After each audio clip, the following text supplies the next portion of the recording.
All right, so today Connor is going on a little adventure. What are you doing today, Connor? Going down to Butler Memorial, Missouri. Gonna go pick up my best friend Caleb, and we're gonna go down to South Carolina and visit another one of our good friends. Going on a little adventure in the 182. Cool. What are you gonna do when you're there? Whatever we feel like doing, we're in South Carolina. So you brought your golf clubs and all your stuff, and Golf clubs, might do a little surfing. We'll see how the weather feels, but how's the weather looking en route? not the best. There's been better times to do this. There's a pretty good, it seems almost half the size of Texas size storm coming from Texas up through I think the Smoky Mountains. There is that range right by South Carolina, so it's looking 50-50, but it's a beautiful day here to go fly, at least down to Missouri, so fly that far and see what the weather looks like when I get there. All right, awesome. Well, good luck. We'll see you when we see you.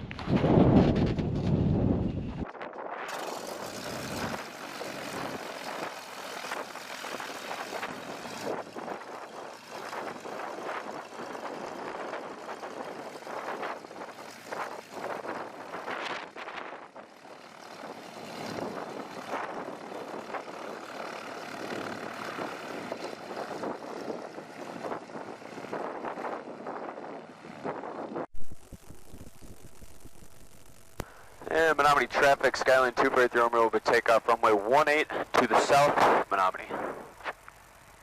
Alright. Gas, undercarriage, mixture, prop. Gauges look good.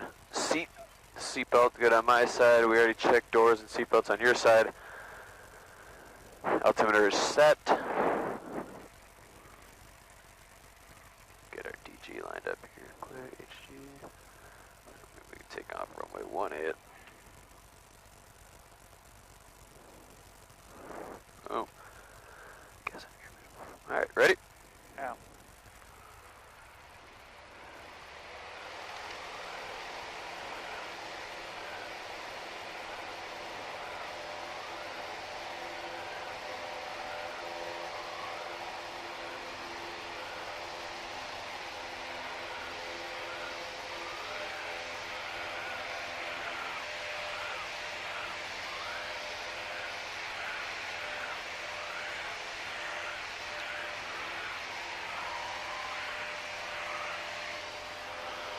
Trying to get that best rate of climb here. Side stepping a little bit to the left because we've got a crosswind to the right.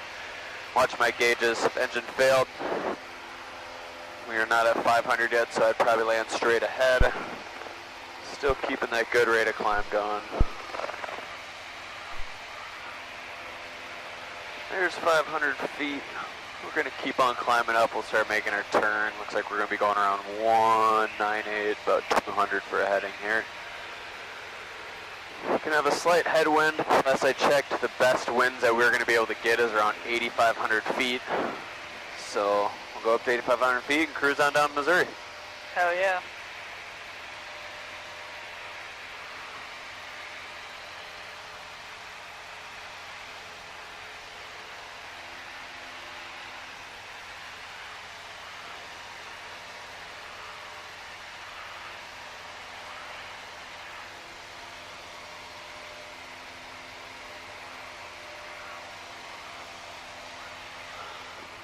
One thing that's good to do after takeoff is look behind you, see if there's any smoke, any gas trailing.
Alright, gas, undercarriage, mixture props.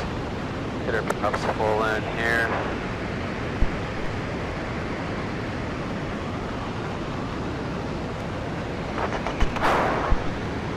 Oh, there it is. And Trenton Airport, 248 Romeo is about 3 mile final for runway 18 Trenton.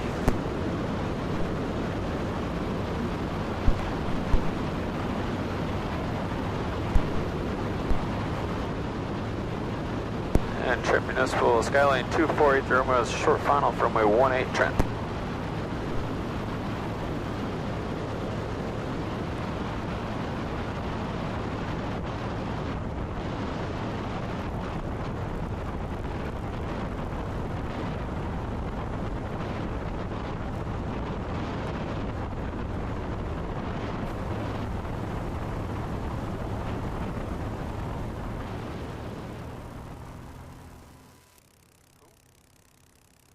Just like that, on the ground.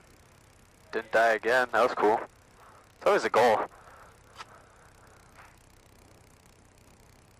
The goal is to not die and scare Caleb just a little.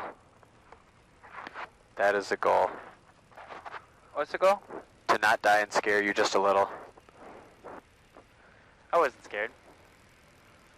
Liar!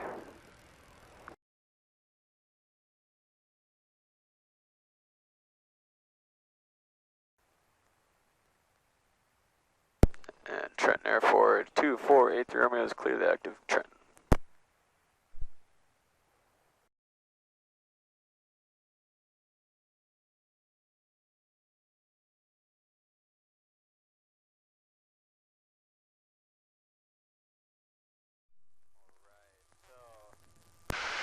Gas, good, undercarriage, mixture is in, props will start coming in the back when we get a little closer to the wire, we'll close a bit here, props will get, seat, it's good, seat good on my side, seat's good on your side.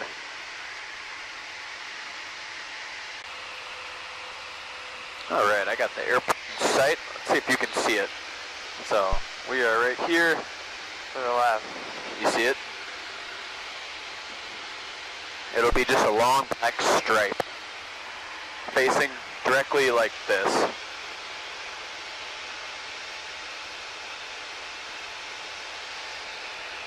Pretty far out in the distance still. Oh, I see it. Cool. Butler traffic, Cherokee 7375 Lima, 15 miles south, inbound for landing on 18 Butler. So if you heard that guy, he said Butler, so he's Traffic, Cessna 20843, base for 19. he's 15 miles to the south, inbound from runway 18 here. So we're gonna beat him. Yep.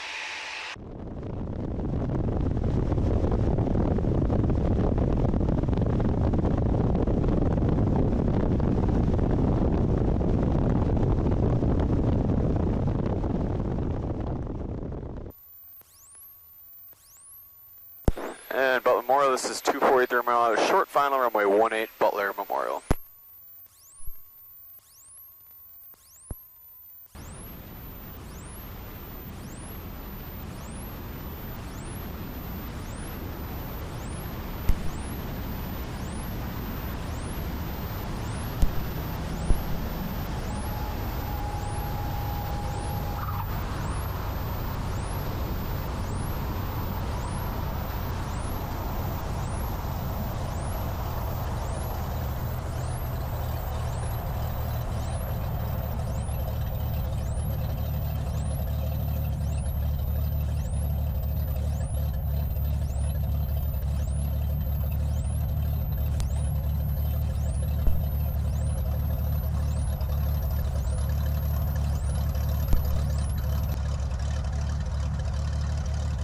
And Butler Memorial, 2483 Romeo is clear the active Butler Memorial.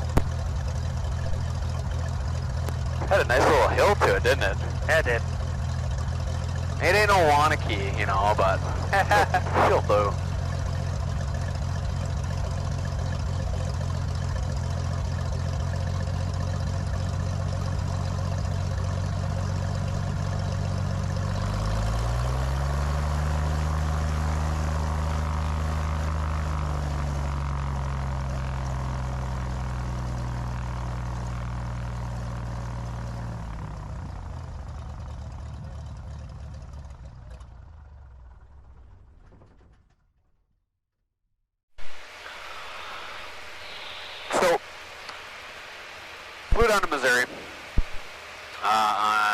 Thursday night. And the original plan was take off from Menominee Kilo Lima Uniform Mike, fly down to Butler Memorial, Missouri, which is Kilo Bravo Uniform Mike. I was going to pick my best friend Caleb and fly to Florence, South Carolina, K-Flow. Had a few at one more stop before I hit the mountain ranges, but Thursday I got down there around probably 3:30ish, 4. And before I took off, I knew there was some weather on the way. I was watching this big cell moving in from Texas. It's kind of moving from that southwest up to northeast. And just looking at it, it wasn't calling for heavy rain, and it was one of those thunderstorms where it brought clouds, some rain, some not rain. You know, there's a few pockets of pretty, somewhat thunderous conditions, but you know, weighing the options, I was like, might as well go down and at least get the flight out of it. At least go fly down and see Caleb, you know, see what happens. Get down there, feeling up, checking this weather, and it's doing about exactly what I thought it was going to do. Kind of just, not building, but just moving northeast up the, I think they're called the Smoky Mountains. It's like the last mountain range. Let's see, I think I can pull it up here. Yeah, it's right below Knoxville. Let's see what they're called. Yeah, the Smoky Mountains, right below Knoxville. That's where I was going to be crossing to get over. That's kind of going to be my last leg. I was going to fill up before there and head down to Florence. But just looking at what that clouds and that storm was actually doing, it was calling for about 8,000, 9,000 foot ceilings. And again, let's see what those mountains are at. You know, the highest part is 7,000, and you know, it's pretty consistent through their 7,000 foot. There's a few 5,700 foot I'm seeing, a 4,000 foot. If you go more north, you can kind of get away from the higher stuff. So about 4,500 feet. No. So looking at the weather, looking at that big storm system, I'm watching it. You know, pulling the hem tools on the. Actually, just ate on ForeFlight, just pulling up the ceilings tool, and it was just showing just crap. You know, 9,000 foot ceilings, 10,000 foot, some at 6. You know, pockets and pockets and pockets and. All right, you know, when you see that, you know, I kind of have a mission. You know, I want to go spending this time, this money, making plans. You know, I made it kind of halfway. I'm getting the first big journey out, picking my friend up. I want to go. You know, I want to make this happen. But the more I'm looking at it, and the more I'm starting to compromise, not really safety, but just smart decision making. I'm like, all right, well, my dad, of course, which is awesome. If you guys ever have tools in your pockets, use them whenever, especially when making weather decisions. I still consider myself a pretty new pilot. I haven't flown in much crazy weather. But I was calling him, and we're devising a plan. You know, we were going to head up to, like, French Lick. That's where I was going to go. Instead of straight to K-Flow, I was going to kind of go a little more north, go, like, directly east from where I take off from Butler, go to French Lick, Kentucky, I think. And then from there, it's Cessna Storm. And, you know, I was gonna, the way it was moving, it was slow enough that I could outrun it if I went north and east around it, but I don't know, you start taking into account for how long you've been up and how long you've been flying, and I've been up since like 6, and I wasn't crazy tired. I wasn't really worried, you know, I can always stop, but you know, you get up to French Lick and all of a sudden the weather's crap, you know, and then you're stuck there trying to figure out what to do. You know, I got to the point where, like, all right, if we get to French Lick and the weather's hitting the mountains, we found some passes, you know. We found a pass, and if the layer's at this altitude, we'll do this, we'll go for this pass, and if they're not at that pass, we'll go to this pass, so yada, and we just started doing that. You know, it's at the point me and my dad started getting to the point, it's like, we're getting to that point of the get-there-itis. You know, we're compromising. And I'm not going to lie, I do compromise a decent amount of safety for flying because that's just how I was flying. I like to push the aircraft. I like to push the rules. I want to see what I can do and get away with. You know, I mean, might be the best thing, but it's one way of flying. And I was just getting to the point, like, I'm just like thinking about it at night. Probably going to be around 9, 10, 11 o'clock at night, possibly. In a thunderstorm, flying through mountains that I'm unfamiliar with, unfamiliar terrain, haven't flown out there at all. Not IFR rated, plane's not IFR, And it just got to the point where it's like, all right, we have officially bridged over from safe to unsafe to we're going to get the rightus, and we're going to do something really stupid here. So we nixed it. Me and Caleb flew back on Thursday night, and it was a really good flight. I had brushed up, it hadn't flown night in a while. Obviously, yes, within the standards, the 90 days or whatever it is. I had flown night like 2 weeks ago, but I did some landings anyways. It was good. It was a really good, picked up flight flying. I usually don't pick up flight flying because, again, I'm one of those, 90% of my flying is local. You know, I'm flying from Menominee to our drop zone back to Menominee, or going out to check out the land, or just going for a flight within 50 miles of the airport. Familiar territory. I don't even need my iPad. I know the roads. I know where I'm at. I picked up flight flying last night, and yeah, it was a good time. Easy. Went from Kansas City to, they transferred over to Chicago, and then they transferred over to Waterloo. And you know, I was just watching our fuel. We're getting close to running out of fuel, essentially. And I was like, all right, I'll make a radio to flight following, or I think I was with Waterloo at this time. Contacted Waterloo. Hey, like an amendment, like to go to, I think it was Kilo Charlie Charlie Uniform or Yankee? Charlie Charlie Yankee, Northeast Iowa Regional. And I did something dumb, you know. First things first, I was flying, and it's like I was watching my fuel, but instead of just watching my fuel and also looking for an airport and kind of looking at the map that route I'm heading, looking at airports where I should go, you know, I was watching my fuel. So I was watching my fuel, but I wasn't watching where I was on the map and where airports are going to be. So we're getting down there, and it was getting pretty close, you know, the 182. Love this plane. The fuel gauges work good. I'll say good. But when you're getting tossed around, the needle is just dancing back and forth, and you know, you start doing mental calculations, how long you've been not bad word, don't say that, how long you've been messing around with certain things, how long you've been doing this, going up and down. Me and Kale were having some fun last night, and so I was like, all right, well, I'll make it to one airport. And again, check, make sure it is self-service. Make sure it's self-service. I landed at Northeast Iowa Regional. Beautiful airport. It's a beautiful night landing. Came in land.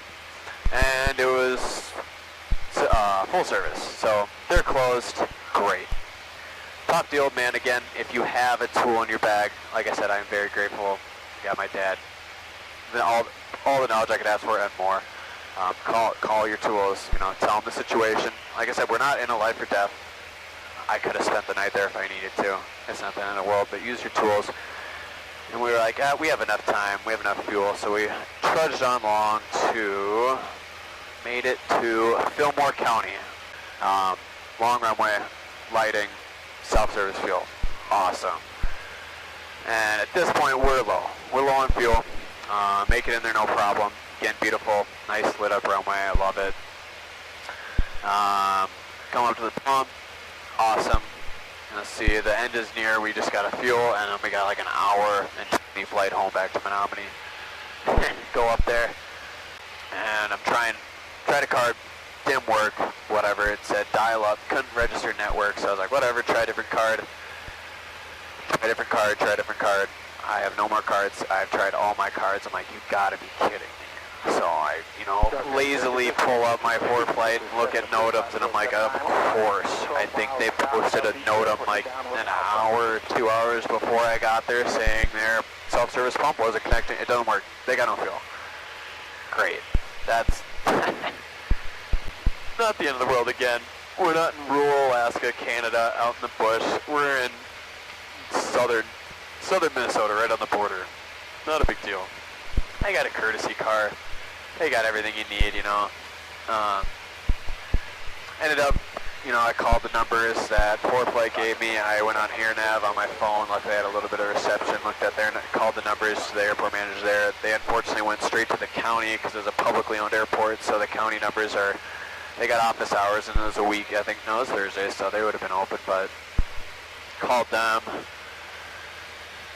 And yeah, just started calling people. None of them answered. There was a flight school on a hangar. I was walking around the whole airport, found a hangar with a flight school sign on the side. So I called the student again. It's like It's probably 8:39 at night now. I'm like, I don't really want to. Call him, go straight to voicemail, leave a message, you know, hey, this is Connor. I'm at your airport, or at the airport you operate out of. Can you help me out? Didn't get a call back, but, you know, me and Caleb, last-ditch effort, talking to the old man, running through what we could do. We're driving into town, and I get a text saying, call this number from the flight school guy I called. And it's just, call Brent. That's his number, just call Brent. I'm like, all right, here we go. Call Brent. Whoever, I have yet to meet you in person, Brent, but you are a lifesaver. Brent hooked it up, you know, Brent without hesitation was like, yep, you know, we got to note him out. Really sorry about that. Super apologetic about it, which is crazy. I don't even know if he works there really, but Brent's like, yeah, it's up to you. You know, you can. There's a couple ways I can do it. You know, you explain the whole system why it's not working, and he's like, I can meet you there. I'm like, that would be awesome if you can. And Brent's like, yeah, I got to do this, but I'll be there probably on 11:30. But if you need me, I'm there. And I'm like, Brent, you are amazing. We need more humans like Brent in this world. And it's like, all right, Brent. And Keenan and Han about what to do. Caleb, you know, there's a hotel in town. It looks nice, but we're an hour and a half away. I'd like to go home. Again, get the rightus, but this is a little bit different scenario. And Brent finally, I talked to Brent, is there any way I can do it manually? And Brent, the coolest, awesome dude that I've never met before, talked me through how to manual override the pump and pump the plane. So me and Caleb hauled ass back to the airport, called Brent again, walked us through it, and we got full tanks of gas and we took off and made it back to Menominee with no problem. It was a great night. A little bit of clouds came up. I think when we landed at Menominee, it was wind was coming out of like, I want to say 290, 300 at like 14 knots. It wasn't really bad. Yeah, it was a great trip. It was a great trip to Menominee, from Menominee to Butler back. You know, learned a lot. Learned an absolute ton. And it wasn't even like a life-saving stuff. You know, some of it you could say is, but a lot of it was just, you know, learning simple things like, you know, my dad always says dumbass checks, which is, I live my life by dumbass checks, you know. Before you land, you know, if you're running out of fuel, and instead of just, this is the first airport I see, it's nice and big, it's a regional, awesome, I'm going to land there, it's going to be no problem. Well, there's things you got to check, like we talked about, lighting, length, and make sure there's full service fuel. Not full service, but self-service 24-hour, and make sure to check the NOTAMs. Check the NOTAMs. Those are two of the biggest things. Two of the bigger things I learned was just, I guess, one, checking the airport you're going to be landing at, especially if it's one you haven't planned on landing. It's a little out of the way, just randomly, I got to land here, got to get something, yada, yada, yada, divert for weather. Make sure you check stuff out. And if you do that, and you know, you feel like you're getting rushed, you can always slow the plane down. Always slow the plane down to whatever you can get it down to, calm yourself down, switch to have gas, got weather, relax. Other one is just not checking weather, but weather decisions. And I make this a lot with skydiving. When my dad's not there, I'm in charge of the skydiving school, and I gotta make weather calls. It's almost the exact same way as making weather calls for skydiving as it is for flying, you know. You get this problem, and you're like, all right, this is a problem, this is a job we have to do. I gotta fly here. The problem is this weather in the way. And you start, you know, like I said, we were talking about, we start going, we could do this instead of this. That'll get us around this, but we run into this problem. All right, well, instead of that, we do this. And that's good. It's good to be able to talk about it and actually start devising a plan and not being super afraid of weather. You should respect weather, not be insanely afraid of it. You should have a healthy relationship with it. And I guess if some people would probably be like, that's weird, you should be afraid of it. Whatever. Just respect weather, you know? And it's so easy to get right into, you're just compromising so much safety that you built for yourself up, that you get to the point you made a plan work, but now you're going to be going through mountains at night with about 500 above you, there's a ceiling 500 foot above you, and maybe 500 to 1,000 foot of ground below you before mountains, and at night, in a rainstorm. When it gets to that point, turn around, go home, drink beers with your friends, back where you're from. Live to fly another day, like today, beautiful day. Just dropped Caleb off at Butler. We're gonna head back get fuel at Trent Municipal, and make probably the 2-hour leg back home. Other than that, it's a good trip. Everyone should go fly more. Don't just fly from airport to airport the same route you do every single time. Go do stuff, go do cool things. Use the resource you have, talk to other pilots, talk to each other, learn from each other. Let's do cool things. Everyone keep flying. So, I remember my first time seeing this was flying with a guard. We were doing a cross-country night flight, and we were flying goggles, you know. When you're in the guard, you always talk about optical illusions and whatnot. Things, you know, the nighttime, with goggles especially, low illumination, you can get a lot of visual illusions, and I remember I kept seeing like a row of flashing lights, and I'm like, what the hell is that?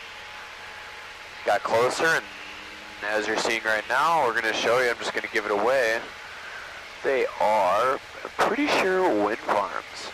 Pretty sure these are just marking off wind farms and whatnot, so you get a really cool, just constant flash of red light out here, and it's weird flying over these things at night. Once you get close, once you get close to them, you can see the red light flash up, and you can actually see the blades turning. That's kind of spooky. I like it. I'm gonna shut the GoPros off, save some battery, and I'll catch up with you guys when we get back to Menominee. Peace.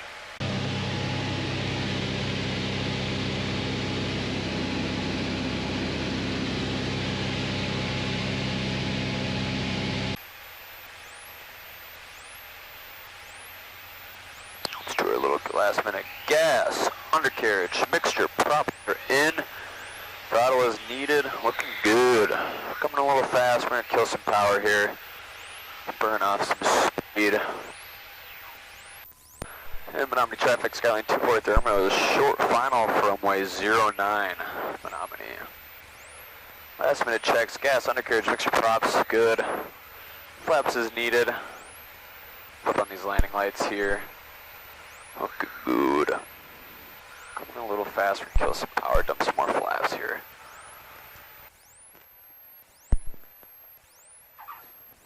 Oh, greased it. You can't ask for better than that.